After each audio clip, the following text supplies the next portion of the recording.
الحمد للہ رب العالمین والصلاة والسلام علی سید المرسلین اما بعد فاعوذ باللہ من الشیطان الرجیم بسم اللہ الرحمن الرحیم الصلاة والسلام علیک یا رسول اللہ وعلی آلک واصحابک یا حبیب اللہ الصلاة والسلام علیک یا نبی اللہ وعلی آلک واصحابک یا نور اللہ۔ نبی کریم صلی اللہ تعالیٰ علیہ وآلہ وسلم نے فرمایا، تم جہاں بھی ہو مجھ پر درود پڑھو، تمہارا درود مجھ تک پہنچتا ہے۔ اللہم صلی علی سیدنا و مولانا محمد معدن الجود والکرم وآلہ وبارک وسلم۔ حضرت سیدنا سلمان فارسی رضی اللہ تعالیٰ عنہ فرماتے ہیں کہ محبوب رحمان سرور ذیشان رحمت عالمیان مکی مدنی سلطان صلی اللہ تعالیٰ علیہ وآلہ وسلم نے ماہ شعبان کے آخری دن بیان فرمایا، اے لوگو، تمہارے پاس عظمت والا برکت والا مہینہ آیا، وہ مہینہ جس میں ایک رات ایسی بھی ہے جو 1000 مہینوں سے بہتر ہے۔ اس ماہ مبارک کے روزے اللہ عز و جل نے فرض کیے اور اس کی رات میں قیام سنت ہے۔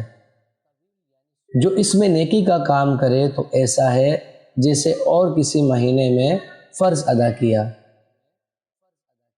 اور اس میں جس نے فرض ادا کیا تو ایسا ہے جیسے اور دنوں میں 70 فرض ادا کیے۔ یہ مہینہ صبر کا ہے اور صبر کا ثواب جنت ہے، اور یہ مہینہ مؤاسات یعنی غمخواری اور بھلائی کا ہے، اور اس مہینے میں مومن کا رزق بڑھایا جاتا ہے۔ جو اس میں روزہ دار کو افطار کرائے اس کے گناہوں کے لیے مغفرت ہے، اور اس کی گردن آگ سے آزاد کر دی جائے گی، اور اس افطار کرانے والے کو ویسا ہی ثواب ملے گا جیسا روزہ رکھنے والے کو ملے گا، بغیر اس کے کہ اس کے اجر میں کچھ کمی ہو۔ ہم نے عرض کی، یا رسول اللہ صلی اللہ تعالیٰ علیہ وآلہ وسلم، ہم میں سے ہر شخص وہ چیز نہیں پاتا جس سے روزہ افطار کروائے۔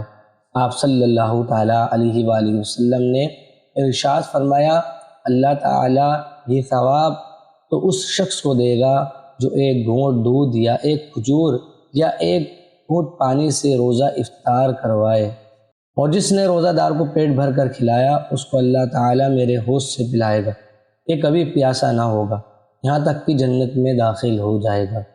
یہ وہ مہینہ ہے کہ اس کا اول یعنی ابتدائی 10 دن رحمت ہے، اور اس کا اوسط یعنی درمیانی 10 دن مغفرت ہے، اور آخر یعنی آخری 10 دن جہنم سے آزادی ہے۔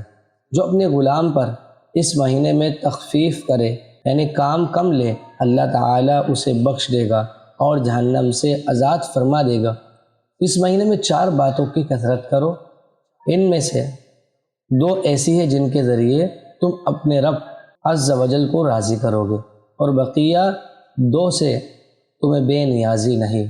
پس وہ 2 باتیں جن کے ذریعے تم اپنے رب عز و جل کو راضی کرو گے وہ یہ ہیں، لا الہ الا اللہ کی گواہی دینا، استغفار کرنا، جبکہ وہ 2 باتیں جن سے تمہیں غنا یعنی بے نیازی نہیں وہ یہ ہیں، اللہ تعالیٰ سے جنت طلب کرنا، جہنم سے اللہ عز و جل کی پناہ طلب کرنا۔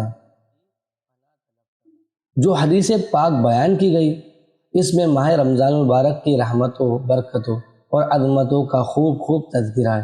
اس ماہ مبارک میں کلمہ شریف زیادہ تعداد میں پڑھ کر اور بار بار استغفار یعنی خوب توبہ کریں، یعنی خوب توبہ کے ذریعے اللہ تعالیٰ کو راضی کرنے کی صحیح کوشش کرنی ہے، اور اللہ تعالیٰ سے جنت میں داخلے اور جہنم سے پناہ کی بہت زیادہ التجا کرنی ہے۔